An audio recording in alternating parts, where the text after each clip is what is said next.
zoonosis son generalmente definidas como enfermedades que los animales transmiten a los seres humanos.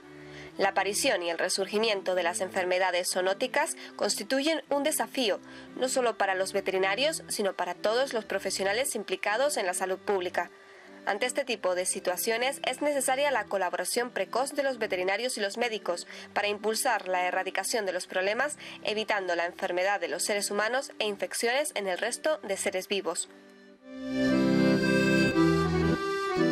La toxoplasmosis es una de las enfermedades zoonóticas más comunes e ignoradas por la sociedad. Toxoplasma gondii es un protozoo parásito de distribución mundial que infecta a los seres humanos y otras especies de animales de sangre caliente. El experto veterinario Manuel Ramos García y el médico especialista en ginecología Francisco Montes de Oca nos explicarán con concisión y detalle en qué consiste la toxoplasmosis. La toxoplasmosis es una enfermedad transmitida por un parásito que se llama Toxoplasma gondii. Se descubrió en un roedor que se llama gondii, de ahí el nombre de Toxoplasma gondii. Bueno, la toxoplasmosis es una enfermedad producida por un protozoo llamado el Toxoplasma gondii, que es un parásito de vida intracelular obligatoria y que va a producir una gran variedad de síntomas y síndromes, no solo en humanos, sino también en mamíferos terrestres, acuáticos e incluso en una gran variedad de aves. Bueno, pues básicamente se va a contagiar mediante la ingestión de los ositos, ¿vale? ¿Dónde se encuentran estos? Bueno, pues realmente se van a encontrar principalmente en aquellos lugares o en aquellas cosas que puedan estar contaminadas por las heces del gato, ¿de acuerdo? Estamos hablando pues mediante el contacto con arena, con las heces del propio gato, pero también incluso el contacto, por ejemplo, o la ingestión de vegetales que pueden estar contaminados por el toxoplasma, ¿de acuerdo? Hay que recordar que el gato va a ser el huésped en el que se va a producir, digamos, el ciclo sexual de este parásito. De tal manera que una vez que se contagia el gato se puede contagiar por la ingesta de aves o comiendo carne cruda también, ¿no? Que pueda cazar algún tipo de ratón o lo que sea. Pues en el intestino del gato se va a producir la reproducción de este protozoo, ¿vale? Entonces ocurre que en las primeras semanas, diariamente, el gato puede estar excretando millones de huevos, ¿de acuerdo? De huevos que van a quedar en el suelo de la superficie terrestre y que pueden permanecer ahí si se reúnen las condiciones de humedad y de calidez durante un año, ¿no? O sea que el contagio realmente es relativamente fácil, ¿de acuerdo? También hay otras maneras un poquitito más raras de contagiarse, que podría ser pues con la ingesta de leche no pasteurizada, ¿de acuerdo? O también, por ejemplo, que un paciente que sea portador de la enfermedad realice un trasplante o una transfusión sanguínea, ¿de acuerdo? También se podría transmitir así.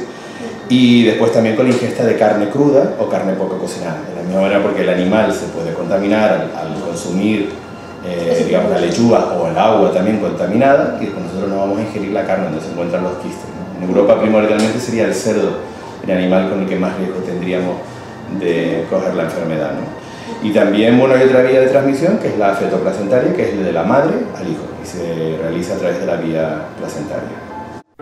Una vez definida la enfermedad, ¿cómo podemos identificar si nuestro gato doméstico ha contraído toxoplasmosis y cómo se trata? Mediante una analítica de sangre. También los síntomas te lo indican a veces, pero evidentemente la manera definitiva de saber si tenemos a nuestro gato o a nuestro perro infectado, igual que se hace con los humanos, es mediante una serología, un análisis de sangre para determinar los anticuerpos de toxoplasma. Puede ser tanto el hospedador definitivo, digamos el transmisor de la enfermedad, o el que la padece. Entonces, si en este caso el gato es solo transmisor, ni tú, ni tu dueño, ni el gato se va a enterar, ni el dueño, perdón, ni el gato se va a enterar de que está enfermo. Si el gato se comporta como hombre, digamos, o como perro, en el sentido de que ha contraído la enfermedad, que también puede contraerla, ahí sí te vas a enterar. El gato va a tener fiebre, va a tener hepatitis, va a tener dolores musculares, articulares, problemas en los ojos, de uveitis, y ahí, claro, el tratamiento hay que ponerlo porque te puedes morir de una toxoplasmosis. El tratamiento es a base de antibióticos, de comprimidos del orden de 2 a 3 semanas. Y luego también, si surgen complicaciones de un órgano que esté afectado, pues tratas ese órgano que esté afectado, ya no solo el parásito, sino el órgano que esté afectado. En el caso de la medicina humana, ¿Qué síntomas podemos encontrar una vez infectado un cuerpo sano por el Toxoplasma gondii? Se puede decir que nada más que entre el 10 y el 20% de los adultos o niños sanos van a presentar síntomas, ¿de acuerdo? En la mayoría de los casos esos síntomas van a ser pues la aparición de fiebre, adenopatías, que son la inflamación de los ganglios, ¿no?, de cualquier parte del cuerpo. Puede aparecer dolor de garganta. O sea, realmente los síntomas en muchos casos se pueden confundir con una gripe común. O sea, de hecho, la gran mayoría de la gente no se va a enterar de que ha tenido una toxoplasmosis, ¿no? En pacientes inmunodeprimidos ya la cosa sí puede ser distinta. Estamos hablando que ahí sí se pueden presentar desde convulsiones, encefalitis, miocarditis, desequilibrios. Dependiendo del órgano al que se ve afectado pueden aparecer todo este tipo de manifestaciones, ¿no? También en los pacientes con SIDA pues va a ocurrir estos síntomas. Realmente el SIDA ocurre una cosa que es muy similar a estar inmunodeprimido, ¿verdad? Las defensas no funcionan bien. En los recién nacidos, por ejemplo, lo que va a aparecer es anemia, trombocitopenia, que es un déficit de las plaquetas, o ictericia, que son unos síntomas que también son bastante comunes en muchos niños sin que tengan necesariamente una toxoplasmosis. O sea, que no por eso podemos pensar que el bebé tenga una toxoplasmosis, ¿no? Lo que se ocurre es que, desde luego, si la toxoplasmosis se adquiere de manera congénita, o sea, dentro de la madre, cuanto más pronto, o cuando en las etapas más primordiales, más del principio de la gestación, esta infección puede ocurrir, los síntomas sí van a ser mucho más severos.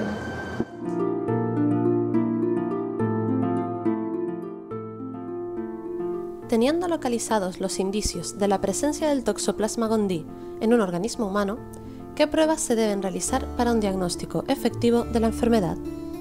Bueno, hay dos tipos de pruebas que podemos realizar para diagnosticarlo. Una sería lo que llamamos las pruebas directas, que consisten básicamente en la demostración del Toxoplasma gondii en fluidos corporales, como puede ser, por ejemplo, la sangre, en el líquido amniótico, en el líquido cefalorraquídeo, y también, por ejemplo, a nivel de tejido del cerebro, por ejemplo. Para esto tendríamos que hacer pruebas diagnósticas como la amniocentesis, biopsias cerebrales o una punción lumbar. Son pruebas, digamos, que tienen que ser agresivas para poder nosotros determinar la presencia del toxoplasma, ¿no? Después también hay unas pruebas que se llaman indirectas, ¿vale? Y esas pruebas indirectas son las que se realizan principalmente en mujeres embarazadas y en pacientes inmunodeprimidos, en los que intentamos detectar en la sangre la presencia de la inmunoglobulina G, que prácticamente a las 2 semanas de haberse producido la infección ya va a ser positiva en los análisis de sangre. ¿Y cuál es el tratamiento de erradicación de este parásito? Bueno, realmente los síntomas que se van a tratar va a depender de los que aparezcan, ¿de acuerdo? O sea, estamos hablando que si hubiera fiebre, pues vamos a tratar la fiebre, ¿no? O sea, en la mayoría de las ocasiones, en la gran mayoría de las ocasiones, la toxoplasmosis no se trata, ¿de acuerdo? Si la tuviéramos que tratar, pues vamos a utilizar, o el medicamento que se utiliza más primordialmente es la piremetidina, ¿vale? Asociada a otro tipo de medicamentos, a la sulfacidina, por ejemplo, ¿no? Y eso se va a combinar en distintos ciclos de tratamiento.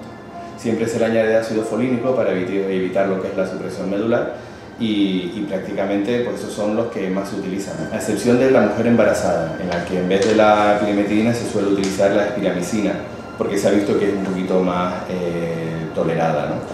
Lo que ocurre es que hay una gran controversia sobre la eficacia del tratamiento de las mujeres embarazadas, debido sobre todo a la baja incidencia que tiene esta enfermedad.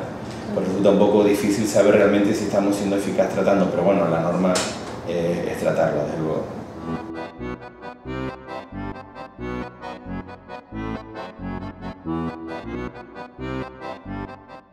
Toxoplasma gondii es un importante agente zoonótico.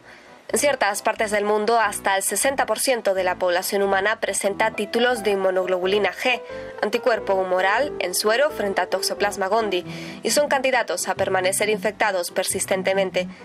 La toxoplasmosis supone un grave problema para las personas con un sistema inmune afectado, por ejemplo, las personas infectadas por el virus de la inmunodeficiencia humana. Hasta hace muy poco, incluso en la práctica privada se sigue haciendo, pero desde hace prácticamente 2 años ya no se está haciendo en lo que son las analíticas del primer trimestre que se le hacen a todas las mujeres, ¿vale? Intentamos ver pues la presencia, si la mujer puede tener SIDA, sífilis, presencia de anticuerpos contra la rubiola, pues tradicionalmente también se hacía la toxoplasma. Hoy por hoy en la seguridad social ya no se está haciendo. Quizás el principal motivo es que se cree que la prevalencia en España de esta enfermedad, estamos hablando que se cree, porque no está demostrado, que no es más de un 25%, A diferencia de otros países como Francia, que en cambio son mucho más altos, cerca del 70% de la población francesa se ha tenido contacto con el toxoplasma. En España se cree que es muy bajo. Y también se ha visto que prácticamente los embarazos, o las toxoplasmosis congénitas, realmente son menos del 1,4%. Entonces, se ha decidido dejar de hacer lo que es incluir, digamos, la detección de la inmunoglobulina G en las embarazadas en el primer trimestre, se ha dejado de hacer. Lo que sí insistimos mucho nosotros, los ginecólogos, que sí debemos hacer es lo que es la prevención primaria, ¿de acuerdo? La prevención primaria es aquella en la que nosotros intentamos darle en consulta ciertas pautas generales a los pacientes para que evite el contagio, ¿vale? Siempre yo se lo digo a todas las pacientes, les hablo pues de comer la carne bien cocinada, evitar el contacto con los gatos, lavar siempre muy bien las verduras, cosas que son pues bastante, digamos, generales para intentar evitar ese primer contacto.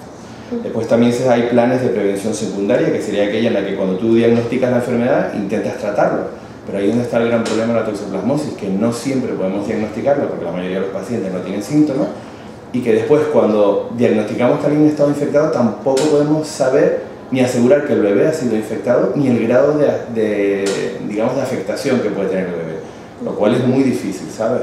Entonces lo que se está intentando recurrir ahora, y creo que va a ser la tendencia, es hacer lo que es la prevención terciaria. ¿Y qué es la prevención terciaria? Pues cada vez que nazca un bebé se hacen siempre unas pruebas, ¿vale? Cuando nace un bebé, normalmente cogiendo la sangre del talón del bebé. Pues lo que se ha incluido es, de manera sistemática, todos los bebés que nacen en este país, entre otras tantas cosas, se va a hacer la determinación de la IgM para ver si ellos están infectados por el toxoplasma, ¿no? De tal manera que si lo están, podemos tratarlo, y si los tratamos, pues realmente las secuelas de la enfermedad podemos prácticamente hacer que desaparezcan.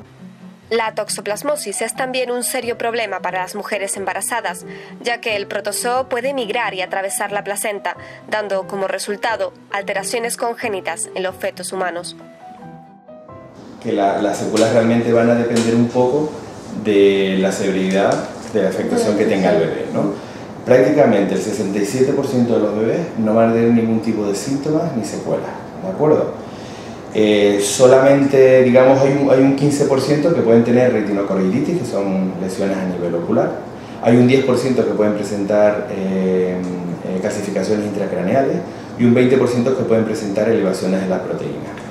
Básicamente lo que ocurre es que si la infección ocurre en el primer trimestre, o sea, cuando el bebé está realmente desarrollándose, el porcentaje de bebés infectos es muy bajo. Estamos hablando que nada más que el 14% de los bebés se van a infectar, pero el problema es que de los que se infectan, las consecuencias sí van a ser muy severas, pueden ser muy severas. Estamos hablando de encefalomielitis, principalmente es digamos, la afectación mayor, y eso puede llevar pues, desde aparición de ceguera, sordera, retraso mental, convulsiones, etcétera, etcétera, ¿no?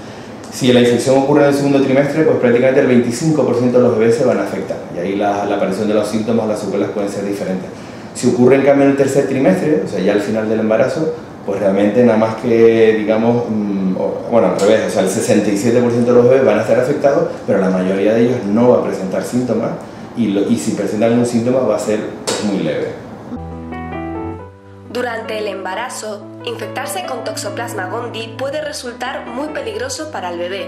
Por eso es muy importante tomar una serie de precauciones.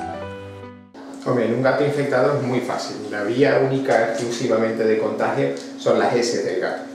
Entonces, evidentemente, una persona que esté en riesgo de poder contraer la enfermedad, el típico ejemplo, una embarazada, lo que nunca debe tener es contacto con la arenera del gato, ni dejar que el gato se suba a superficies de la casa donde lo vamos a comer. Pero como te digo, es mucho más fácil que esa persona contraiga la enfermedad tomándose una lechuga mal lavada o un filete poco hecho que a través de la arena de un gato. Yo tengo infinidad de clientes que tienen un gatito en casa y que cuando se quedan embarazadas pues vienen y me piden que le haga la prueba de toxoplasmosis al gatito para saber si es portador o no. A día de hoy no me he encontrado ningún gato, que ya llevo 17 años trabajando, doméstico, casero, que haya dado positivo a toxoplasmosis. Gatos de la calle sí, vemos muchos, pero un gatito casero que convive con su dueña, que la dueña viene a hacerme la pregunta de si realmente tiene peligro, yo le hago el análisis, todavía no me he encontrado uno que sea positivo a toxoplasmosis. La infección de mujeres con Toxoplasma gondii puede ocurrir tras la ingesta de carnes poco cocinadas o por ingestión accidental de ocitos de heces de gato. Para prevenir infecciones, Las personas que manipulan la carne deberán lavarse las manos a fondo con agua y jabón, así como todos los tableros de corte, superficies de fregaderos, cuchillos y otros materiales. Los microorganismos Toxoplasma gondii también pueden eliminarse con la exposición al frío y al calor extremo, de menos 13 grados a 67. Que el riesgo de infección entre una mujer con gato y sin gato es el mismo, ¿vale? Eso curiosamente también se hizo un estudio también americano. Las recomendaciones son generales para todo el mundo. Son las mismas que haría yo a las personas, digo, que tengan gato o que no tengan gato. Las que tienen gato, pues intentar evitar que el gato salga de casa, porque el gato al salir tiene más riesgo de ponerse en contacto o contaminarse del mismo, ¿verdad? Y desde luego, por supuesto, intentar evitar el contacto con las heces del gato o la arena donde normalmente el gato hace sus deposiciones. Y si es inevitable limpiarlo, pues por lo menos utilizar guantes, ¿de acuerdo? Con respecto a la carne, pues siempre intentar cocinar muy bien la carne, ¿de acuerdo? Si se va a manipular la carne para cortar filetes, lo que sea, pues lo mismo, utilizar guantes, lavar muy bien los utensilios y lavarse muy bien las manos.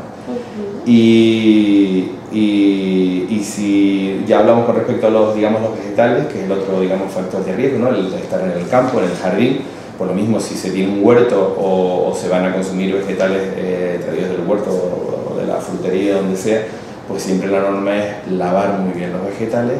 Si se va a trabajar en el campo, utilizar guantes, ¿de acuerdo? Y básicamente eso, o sea, esas son las medidas, generales para cualquier persona, pero especialmente para las mujeres embarazadas. Las mujeres embarazadas deben evitar el contacto con la bandeja del gato, la carne cruda y los vegetales sin lavar. Debe alimentar a los gatos domésticos solamente con alimentos secos, enlatados o cocinados. Debe realizarse el vaciado diario de la bandeja del gato, preferiblemente no por una mujer embarazada, y deberían usarse guantes mientras se hacen trabajos de jardinería, así como lavar a fondo las verduras antes de comerlas, porque pueden haber estado en contacto con heces de gato contaminadas. Por el momento, no hay una vacuna para prevenir la toxoplasmosis en seres humanos. Cada año, muchos gatos son abandonados cuando una persona de su entorno se queda encinta, por miedo al riesgo de que la embarazada se contagie de toxoplasmosis. No obstante, esta enfermedad es poco común y tomando ciertas precauciones no hay razón alguna para desprenderse de un gato sano. Tienen que darse una serie de circunstancias, como que tu gatito salga a la calle, case un pajarito, un lagarto, un ratón, se lo coma y que encima ese pajarito esté afectado por la toxoplasmosis. En cambio, las verduras y la carne poco hecha de animales, de rumiantes, es mucho más fácil que estén contaminadas. Y de hecho, por lo que yo sé, que eso yo te lo tendría quizás que responder mejor un epidemiólogo o un médico que yo, hoy en día los contagios de toxoplasmosis en humanos son más por alimentos que por gatos. Es mucho más frecuente la causa alimentaria que por el contagio felino. La gente tiene un miedo atroz porque hay una gran leyenda urbana con respecto a los gatos y a la toxoplasmosis, y cada vez yo tengo clientes que han decidido quitar a su gato o regalarlo porque se ha quedado embarazada la señora o algún familiar, pero por el miedo, y la causa está totalmente injustificada, pero es verdad que sí que he tenido casos de gente que aún así, explicándole correctamente todo el ciclo, pues han decidido prescindir del animal o separarlo de ella durante el embarazo, durante los 9 meses del embarazo. María Dolores Luis Díaz, embarazada de 4 meses de su segunda hija, ha compartido con nosotros los conocimientos y recomendaciones que ha adquirido de expertos durante su experiencia como gestante. A mí no me dijo nadie, o sea, no me lo dijo la ginecóloga. En el primer embarazo, que Irene ya tiene 7 años, nunca me dijeron a mí nada de la toxoplasmosis. Yo se lo pregunté primero a la matrona.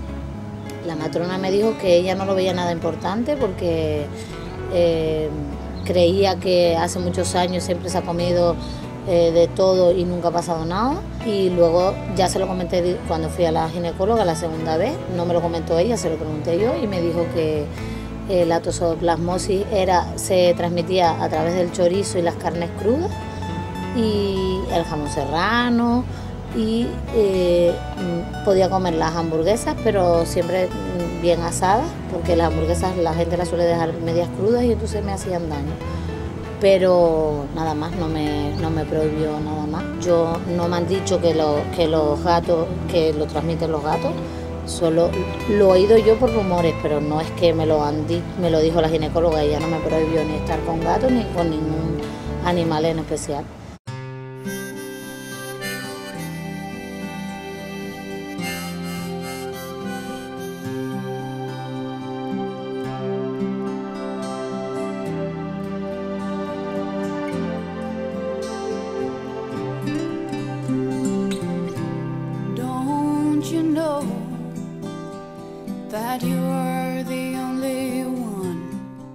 En el siglo XXI se mantiene la amenaza de un aumento de algunas enfermedades emergentes producidas principalmente por el incremento de la población.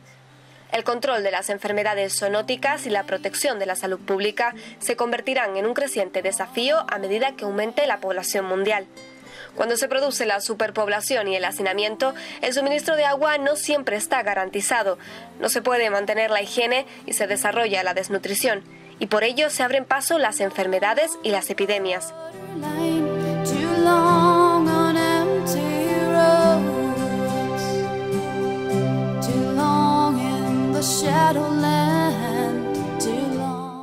La supervisión y la documentación sobre las enfermedades constituyen la primera línea de defensa.